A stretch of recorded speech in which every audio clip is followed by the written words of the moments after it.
The All Progressives Congress Presidential Campaign Council's Director of Media and Publicity, Mr. Bayo Ononuga, and Advisor Media and Strategic Communication, Mr. Dele Alake, have attempted to silence independent media, as well as bully, intimidate the free media ahead of the 2023 general elections. The All Progressive Congress, during its opposition years, utilized the media to tackle the past Goodluck Jonathan administration and fiercely participated in media discourse, but is now at war with the media as it tries to shield its presidential candidate, Bola Ahmed Tinubu, from scrutiny, even though it clearly has all kinds of questions to answer. The question now is, what has changed in their relationship with the media, and why have they all of a sudden resorted to labeling, blackmail, and branding everything that will not bow to their party's narratives as fake news? Joining us now to discuss this is David Hundeyin, an investigative journalist, and Agba Jalingo, a Nigerian journalist and activist. Gentlemen, welcome to the morning show. Thank you. Well, the introduction, yes, thank you. The introduction already says it all. This ongoing attack on independent media by the APC Presidential Campaign Council, specifically Mr. Dele Alake and Mr. Bayo Ononuga, although they claim to be speaking on behalf of everybody within that party. Let me start with you, David Hundeyin, and then Agba Jalingo will also state his observations. Right. So I've had this conversation a number of times with people who are in and around the APC presidential campaign regarding why they have such a combative posture toward all forms of independent media, being that in 2014 and 2015, when they were making a successful bid for power as an opposition party at the time, they leveraged very heavily on these very spaces to achieve what they achieved in 2015, which was unseating an incumbent president for the first time in Nigeria's history. And I think we all agreed to an extent that maybe, to all intents and purposes, that was a good thing. That was a sign that democracy was being deepened. The fact that an opposition party was able to essentially carry out a guerrilla media campaign and nobody went to jail for it. I personally think that a lot of ethical lines were crossed, but nobody really got into trouble for it. The idea at the time was that, well, there's press freedom in Nigeria. The Nigerian government isn't going to come down on you for practicing journalism, however way you practice it. So it's an open sky. Everyone can do as they please, as long as they're not, outrightly breaking the law. And I thought that was a good thing. So why is it that now, when the exact same thing is taking place, these people feel so threatened? And I've put this question to several people in and around the campaign, and I'm yet to get a satisfactory answer. The only indication that I get from people that I've had this conversation with is that they are simply frightened of having what they did in 2014 and 2015 done to them. And essentially, this all boils down to a fear of losing power. Essentially, if you have a free and independent media that is reporting on stories that you don't want to be reported, or that is reporting them in a way that you don't want them to be reported, then it somehow threatens your base. So essentially, this all comes down to the basic assumption on the part of the APC itself and the people from the APC campaign themselves that they don't believe that they have actually done enough to deserve re-election. That the incumbent party is not confident in its own record. So it feels as if the only way that it can win this conversation and win the election in 2023 is by bullying everyone in its way and doing things that even the past administration didn't do when these guys were in opposition. And that's where I have a serious problem, because this wasn't that long ago. This was maybe 7 or 8 years ago. We all witnessed what was done in 2014 and 2015. I worked in the marketing industry at the time, so I had a front row seat to see what was done in media, in advertising, in PR, in experiential marketing, all sorts of things that were done by the then opposition. I mean, at the time, I remember we had to the extent of there being satirical TV shows, and cartoon shows, puppet shows, ridiculing the then president. Nobody got into trouble for that. There was no furious press release coming out from the presidency or from the PDP campaign then having a go at anyone for essentially practicing some form of independent journalism. Everybody was free to do what they wanted to do. I think we all agreed that this was some kind of expression of the deepening of democracy. I know you yourself were actually part of that administration at the time. And as I recall, even though you had a series of, backs and forths with the then opposition, it never got to the point of actually telling them, stop doing your job, or you trying to dictate to them how they should do their job. Because at the end of the day, journalism is a very subjective thing. People practice journalism in the way that they see fit. There is no universal standard for what constitutes journalism. So I find it very funny, and I think it's also a self-indictment on the part of the APC's presidential campaign that they feel that the existence of independent media that is not under their control, and the desire of such media platforms to simply ask questions of their candidates somehow is a threat to them, that they have to come out with all this fire and fury, sending out myriad statements, leveraging all their media assets, newspapers, TV stations, to pump out this narrative that some set of people are somehow having a go at our candidates for some nefarious reasons or something. Meanwhile, all anyone wants to know is, can your candidate please come and present himself to the people that he intends to govern, that he wants to govern? Can he answer these questions? Because at the end of the day, your candidate is not applying to become the president of the APC or to become the president of Dele Alake and Bayo Ononuga. Your president is applying to become the president of Nigeria, which means everyone in Nigeria, including those of us having this conversation. So if he's going to be our president, whether or not we even vote for him, assuming he wins the election, then that means that we have every right to ask certain questions. That means we have every right to demand, not ask, demand that he presents himself to answer questions. He presents himself for scrutiny. That's a normal thing. So I think it's only in Nigeria that I've seen it where a job seeker or people speaking on behalf of a job seeker are angry that the employers are asking the job seeker to come for an interview. Okay. Jalingo, over to you. Well, I want to add to what David said by saying that even in 2019, while we were preparing for the presidential elections, I remember very vividly on one of the TV stations here where Mr. Dele Alake also mentioned that President Buhari then was not going to participate in the presidential debate. And when I saw him repeating it the second time, I started to wonder at what point Mr. Dele, whether he was speaking as a journalist or because I know that he's a competitor in this industry. On paper, it is assumed that he's the owner of one of the sister stations. And for a competitor to sit down and begin to make those kind of assertions that he made me very, very, very, very worried. And Nigerians that are still pandering to that kind of bad behavior are only feathering the nest of birds that will soon begin to haunt us. These are very senior journalists and very senior colleagues in this industry that somebody would have expected that naturally they will find a middle ground and make the environment more conducive for the free press to thrive in. On occasions like this, I saw the last time that Trump decided to drive a reporter out of the White House.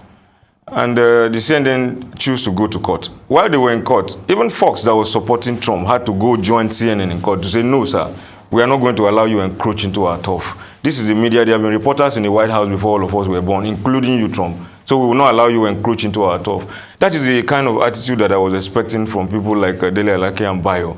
Not to see respected people like this working very assiduously to see how they will continue to suffocate the media space. It is rather very, very disappointing. I am a victim of this kind of attitude where people feel that the press should not talk. So every time I get very emotional and tingly when people begin to make this kind of efforts.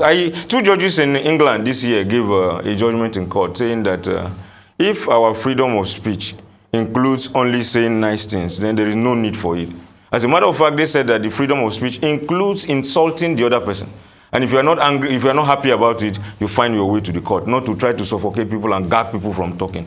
If we allow this kind of attitude, then people like us will be bundled up again one of these days and thrown in one place that will be forgotten in Cross River State. I think that the media, in whatever shade, whether you like what they are doing or not, should be allowed to operate without any kind of manacles that we are seeing some people try to throw at us 20-something years after we got democracy. These people have also been victims of this kind of practice in the past.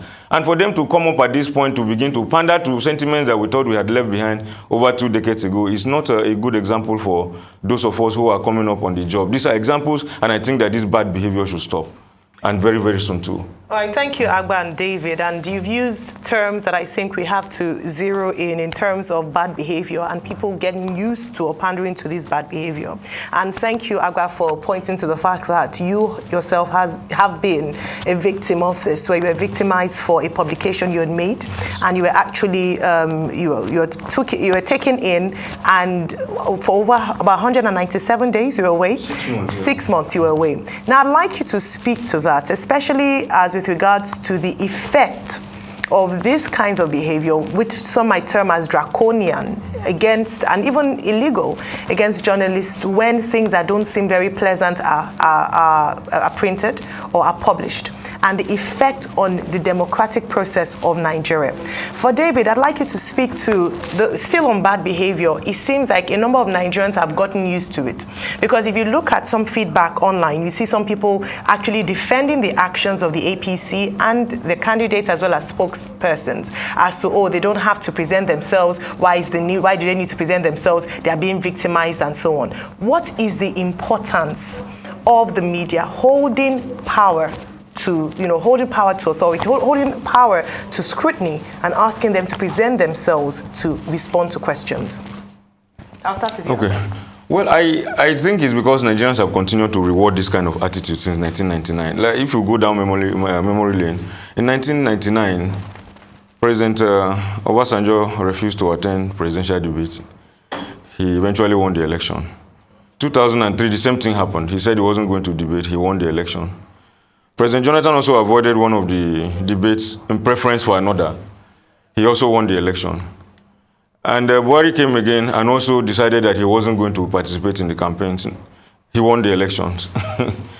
Maybe they are seeing it as a pattern for them that we ignore them. That is not how to win elections. If you have enough money to share for people, they will always go to the booth and vote for you. But I think we need to begin to look at the morality, the suitability, and of a political debate. Since the 1960 famous debate between Nixon and JF Kennedy, till today, I think that has, in some countries, it has even been given legislative backing for people to make sure that whoever is asking for that top job comes to face the employers to ask them questions. And so whoever is still working against this kind of practice in Nigeria, I think should be considered as an enemy of democracy. Because if that is the case elsewhere, then Trump would have arrested everybody in CNN and locked them up because of the way they were dogging after his heels every other morning. The worst he could do, okay, he kept calling them fake news until he left power.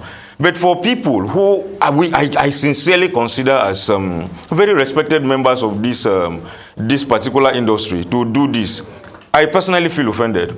Because I saw even journalists in Cross River, when I was arrested, the NUJ in Cross River, as a matter of fact, wrote a statement and said, I am not a journalist. They wrote a statement and said, Agba Jalingo is not a journalist, until the National Secretariat had to interfere. And we have this kind of colleagues in every newsroom, in every boardroom of every media organizations, trying to suffocate creativity, trying to suffocate free speech. And we should stop tolerating this kind of attitude.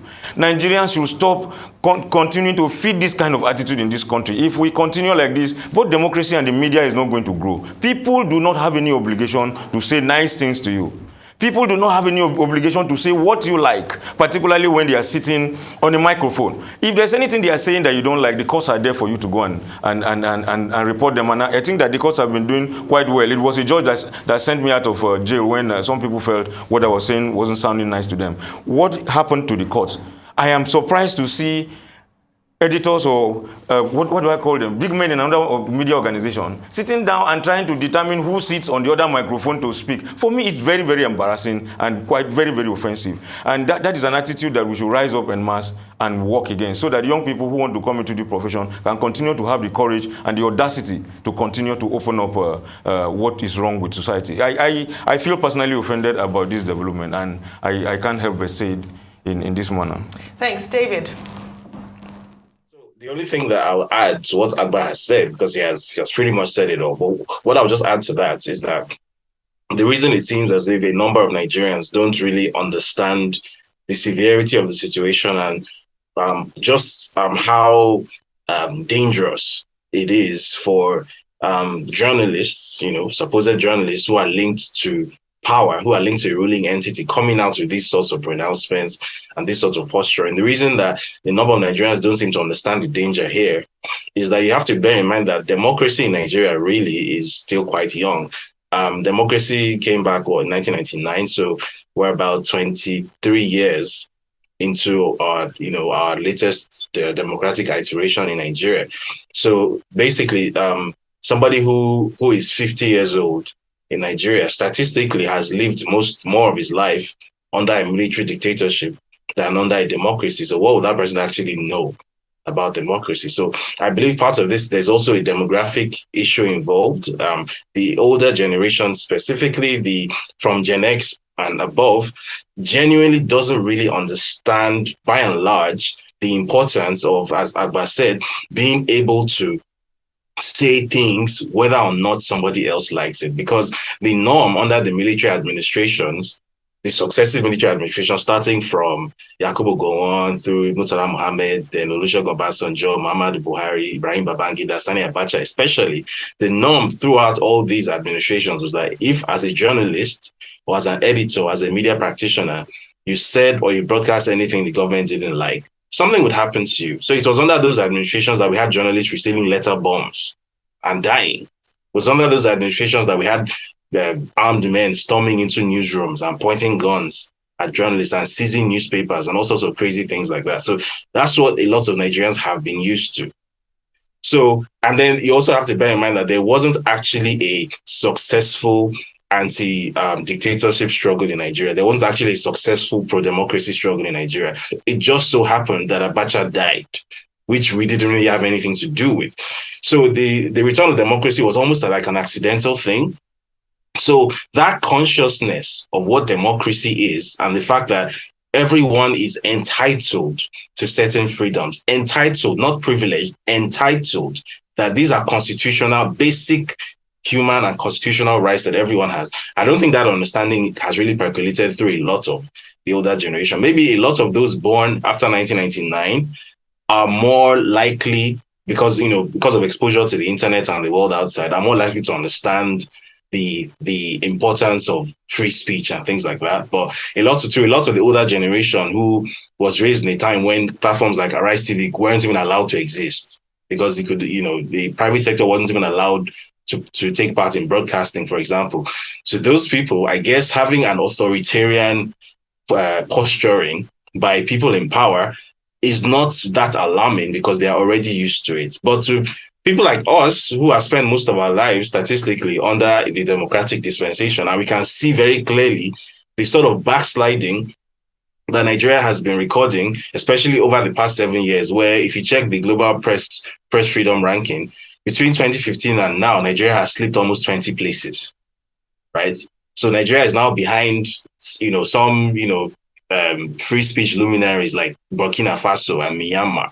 That's where Nigeria is right now. So for those of us who can see very clearly that we're regressing to, what we think of as the bad old days, we are alarmed by it, and that's why we are raising the alarm. Not everybody has that same mindset, though, which is unfortunate. But I think that's a demographic issue. And I think I also think that, statistically, Nigeria, something like 60% of Nigeria's population is under the age of 35. So I think this is a problem that will be solved by time. Okay. David, you said something that we just, slipped into democracy. wouldn't some Nadeko people, claw back at you and say, I immediately had the that is no, it's because of the work people like Nadeko and some other people that actually fought, and died, for that democracy, and their memories live on. But let us put the issues on the front burner. What are these issues that certain people don't want to hear? You did extensive work on the drug issue. Can you talk to us about that? The certificate issue, Chicago University even talked about a case that Enahoro Eba will be filing, at the Abuja court, which we know that he has filed.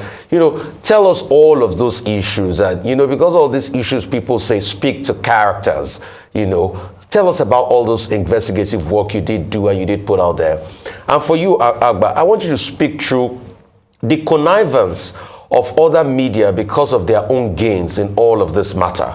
The fact that, as in your own case, some people came out, probably they were coward or probably they were given some pecuniary, gains, came out to say that you're not a journalist. The fact that it is the same other media journalists in Nigeria that are so quick to throw other journalists under the bus because of what they're going to gain, and the blue on blue fight, sort of to use that word, continues.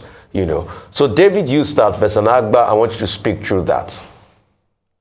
So there are basically two stories in one here. The first is a story about the drug trafficking indictments that the candidates of the All Progressives Congress had in 1993. And as I've appeared on this show before to speak about this case, anyone who hasn't read the case files can easily Google them and find them. They are everywhere now. These case files have been sourced from the U.S. District Courts of Eastern District of Illinois, the Northern District of Illinois Eastern Division. And essentially, you have this fellow, Bola Ahmed Tinubu, who was identified by IRS Investigative Special Agent Moss as a bagman, that's a money launderer, working on behalf of a drug ring that was trafficking heroin in Chicago. And basically, this indictment, which has been on public record since 1993, for whatever reason, this story hasn't properly been told the way it was meant to be told. It's sort of become like a rumored kind of thing. So in the lead up to this election, I decided that I wanted to take this on. That you can't have a story potentially about somebody who has a chance of becoming Nigeria's next president being linked to drug trafficking, and it's just relegated to the realm of like social media rumors and stuff you see on blog pages on Instagram and things like that. So I dug into it, and the information it's visible to the blind and audible to the deaf, right? That this fellow was involved in drug trafficking. And this is not an allegation. This is not a claim. This is a documented fact, right? There are legal documents backing this up, right? This guy forfeited $460,000 of funds that were, I quote, proceeds of narcotics trafficking. This is on record. So I don't know, possibly because it's been 29 years since this thing happened, and as we tend to do in Nigeria, we tend to think that justice has an expiry date. So because this thing happened 29 years ago and he has been able to get away with it, he became a governor, he governed for 2 terms, has been a political operator, he was elected as a senator in 1992 as well. So basically he got away with it all the time. So the posturing from the camp seems to be that, well, this is already dead and buried, so why are you resurrecting this now? So why are you asking this question? And I think that's a ridiculous position to take, because as I've said earlier, Bola Tinubu is not applying to be president of Lagos or president of APC or president of Dele Alake and Bayo Onanuga. Bola Ahmed Tinubu is applying to be my president too. And your president, everybody's president who carries a Nigerian passport. So of course he has to answer this question that were you or were you not linked with drug trafficking? And if you claim that you weren't, well, here's the evidence, unimpeachable evidence that you were. So what do you have to say for that? Obviously, he doesn't want to answer that question. He doesn't want to present himself for that kind of type of question, because obviously he doesn't have anything with which to defend himself. He's as guilty as sin. That's very obvious. And then the second story, which I did, which was a separate story, but also linked to that, was a story about perjury. Now, on his INEC EC9 affidavit, he made several claims. He claimed that the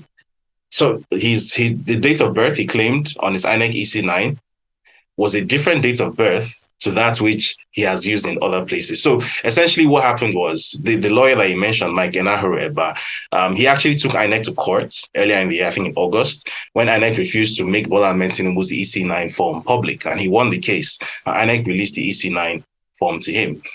So then he contacted a law firm in Chicago, Leahy, Eisenberg, and Franco, to essentially investigate some of these claims that were made by Bola Ahmed Tinubu about his history in the US. So subpoenas were sent to Chicago State University, Richard Daley College, Deloitte, where he claimed to have worked, and Anderson Tax, because he claimed to have worked at Arthur Anderson at some point too. And the results that came back from these institutions proved that the claims he made on his INEC EC9, and some of the documents submitted on his INEC EC9, were completely false. So, for example, the subpoena that went out to Chicago State University, the lawyer asked for all records regarding Bola Ahmed Tinubu that Chicago State University had, and they responded with the records he used to gain admission to Chicago State University, where he stated that he went to a secondary school called Government College Lagos, and he graduated in 1970. Well, it just so happens that Government College Lagos started in 1974. So clearly he couldn't have graduated in 1970 because it didn't exist.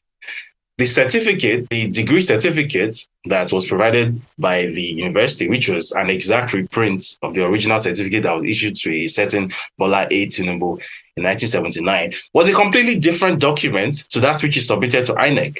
Different font, different wording, different signatures, and different dates. And then what, in my opinion, the craziest thing of all was that a very simple, some very 5-minute internet research revealed that this document that he submitted to INEC was sourced from an online forgery service called diplomamakers.com. So literally, if you go to the Pinterest the repository of this website, diplomamakers.com, you will literally see a template for a Chicago State University fake degree certificate that is identical to what he submitted to INEC. The same grammatical errors on that certificate with what he submitted to INEC. So essentially, this guy or somebody working for him went to a service that produces fake certificates, diploma-makers.com, right? Got a fake certificate from there and submitted it to INEC. So the question is why? The answer to that may be answered by some of the other records that were obtained from Chicago State University. Now, one of the records that was obtained was a transcript from Richard Daley College, which was used to gain admission. And on that transcript, it was stated that the person known as Bola A. Tinubu that was given admission to Chicago State University, the sex of that person was female. So which essentially means that the person parading himself as Bola Ahmed Tinubu today and the person who got admission to Chicago State University as Bola A. Tinubu are in fact not the same person. That person also claimed to have a different nationality. That person claimed to be Black American. Tinubu on his INEC EC9 claimed that he has no nationality except Nigerian. So there are so many questions to answer. There's the basic issue of perjury, which, by the way, is a criminal offense. You can go to jail for that. There's the issue of falsification of documents, forgery. There's the issue of identity theft. There's the issue of non-declaration of supplementary nationality. And then there's the issue of the false claims of having gone to Government College Lagos, which didn't exist when he came to graduate. And just to quickly close on this, the subpoena that went out to Deloitte, the response that came back simply said, we do not know this person. This person has never worked for us. We have no record here. So if you recall, and let me just quickly close with this, his most recent media appearance, where he was asked, how did he make your money? All of a sudden, he made no reference to Deloitte this time around, which is a story has been shopping around for decades. Okay, David. These are questions. All right, David, thank you so much for putting the issues out there, because we deal with the issues. And I'm sure his campaign council will react to all of this that you've put down. They're going to make their own robust reaction as right of reply. Agba, the question I asked you. Yeah, in the press today, I think there's a hunting expedition There are some people who feel like the adjutants and the superintendents of the industry, and once you are not bowing to their line, you are either considered not to be a journalist or you are considered incompetent, because they feel that they are the foundation of this particular profession in Nigeria. But that is expected, because it's not only happening in journalism, it's part of the professional politics that you face in every office out there. People don't just like some others when they are beginning to make headlines or getting some popularity that they don't have. They come after you and begin to question your credibility, not because they think that what you are doing is wrong, but just deliberately because they want to pull you down. It is not a new thing. Even from the time of Jesus, they have to look for one of you. It is the journalists that those who are looking for you will use to come after you. Most of the people that they have used to come and arrest me were my colleagues. They're the first persons that they will reach out to and ask them when you think he can be home, when you think he can be in the newsroom, when you think he can be on his laptop. If it's not people as close to you like that, they will not be able to get you. But on the whole, I think that as the debate about professionalizing this job goes on, it is important that colleagues begin to close ranks. Most of the media organizations in Nigeria are owned by politicians.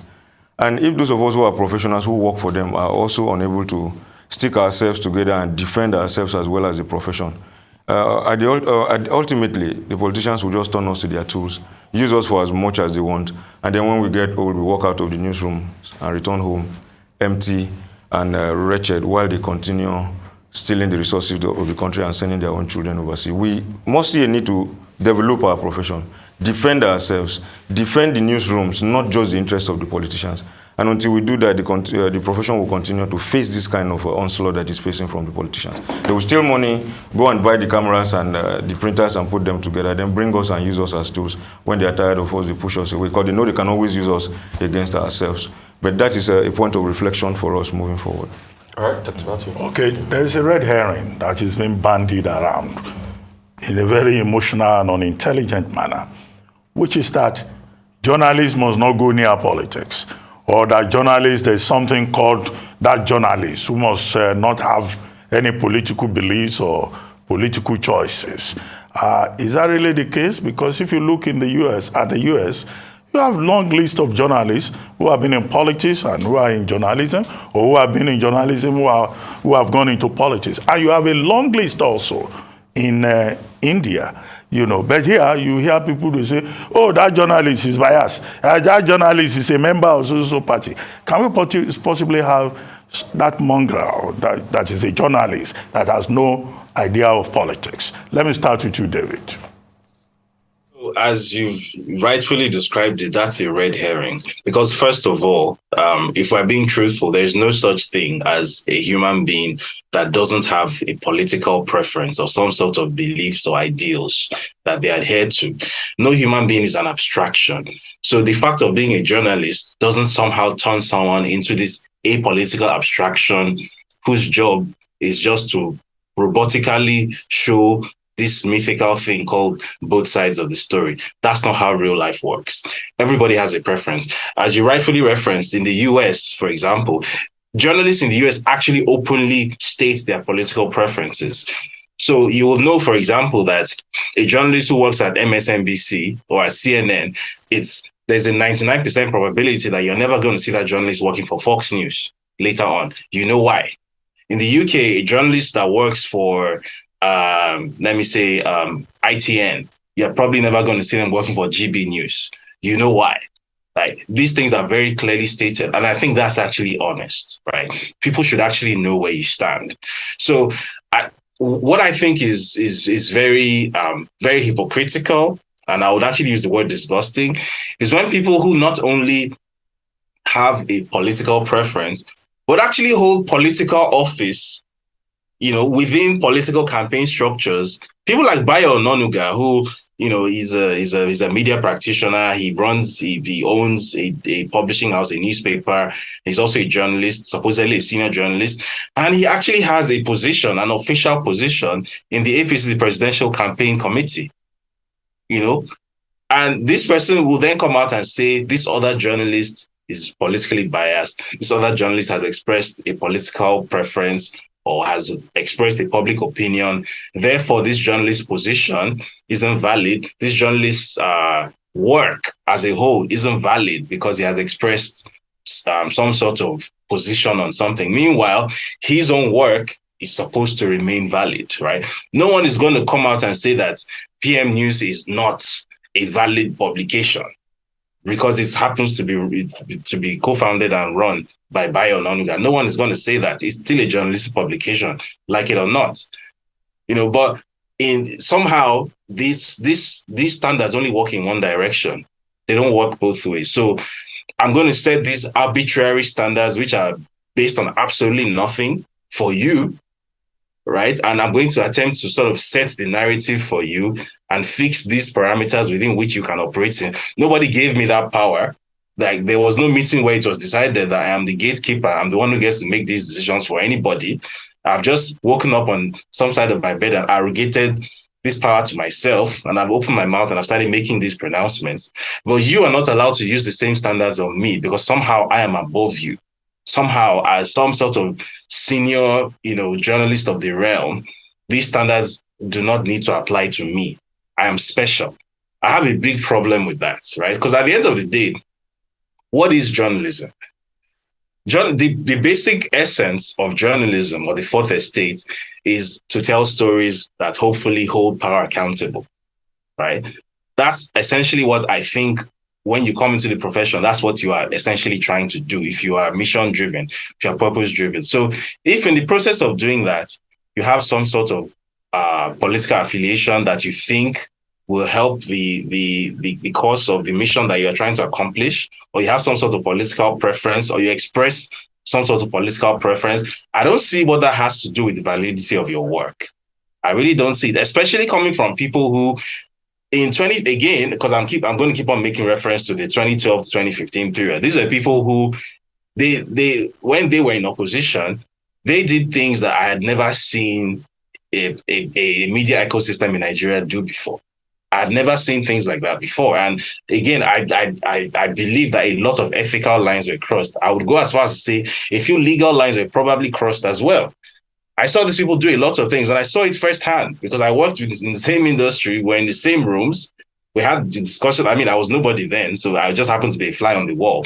But I saw these things firsthand. So seeing the same people coming out 7 years later and trying to present themselves as some sort of senior gatekeepers of the profession, and they are the ones who get to decide with which parameters everybody else gets to operate, and they are the arbiters of what journalistic morality and ethics are. I'm sorry, I do not believe that. I have a big problem with that. If anybody is going to lecture journalists about neutrality, about objectivity, it definitely shouldn't be the likes of Dele Alake and Bayo Ononuga. Okay, Agba Jalingo, we have just a few minutes to go. I think neutrality is a utopia. Like David said, the journalist is not tabula rasa, and people should stop fooling us and fooling themselves, because that red herring is actually being bandied around by people who themselves hide their own political partisanship under the toga of professionalism. I hardly see any journalist or any media house, not only in Nigeria, but all over the world, that doesn't have a leaning. And as a matter of fact, media houses and journalists have moved beyond just taking a position. They now adopt candidates. We see CNN and New York Times adopting the past 3 presidential candidates for the Democratic Party in America openly and campaigning for them. We have also seen Fox doing that for the Conservatives in the past 3 or 4 elections, and nobody has. Even the British Prime Minister that handed over to Lizzie, Boris Johnson, while he was Prime Minister, he still kept a column on Daily Telegraph, and he was writing basically about the things that were happening in his government. The journalist is not a robot. So those who say these things should stop trying to roboticize the man who sits down. I cannot sit in front of a microphone and pretend that I am a robot. I have an opinion, and as an adult, I am going to express that opinion. I see journalism as a tool to change society. I do not see journalism as a neutral arbiter anywhere. If I must be on the microphone, my goal is to change society. I went beyond that and also stepped into politics. I'm the crossover state chairman of AAC, African Action Congress, and I did that consciously, knowing also that I am a journalist, because I'm not going to just sit back and watch politicians continue to do this. I have a duty to mold opinion, and I don't, if I see clearly that this politician is a criminal who is working to the detriment of our society, I should be able to use my independent opinion to tell the public that what this person is doing. I feel offended that one of the presidential candidates is refusing to come and talk to us. I feel very offended about that, and I cannot pretend to be objective about it, because that is not part of what we should call a democratic culture. And the earlier we begin to step out and do this, and tell the younger ones, even in the classroom, that journalism, neutrality in the newsroom is utopia. Anybody preaching that should come and prove it, let us see. Every human being is subjective. Every human being has an interest. Let those who hide their own partisanship under professionalism stop preaching to us about neutrality. And if we can challenge ourselves, let them come and tell us where they have been neutral. Every news media organization in Nigeria have their leaning, they have where they are standing, and we all know. Nobody should stop, all of us should stop pretending to be holier than thou. We all know where every one of us stand, and they should stop suffocating and bullying the rest of us to follow their own rules. Well, thank you very much, David Hundeyin. Thank you very much, Agba Jalingo, for joining us on the morning show today.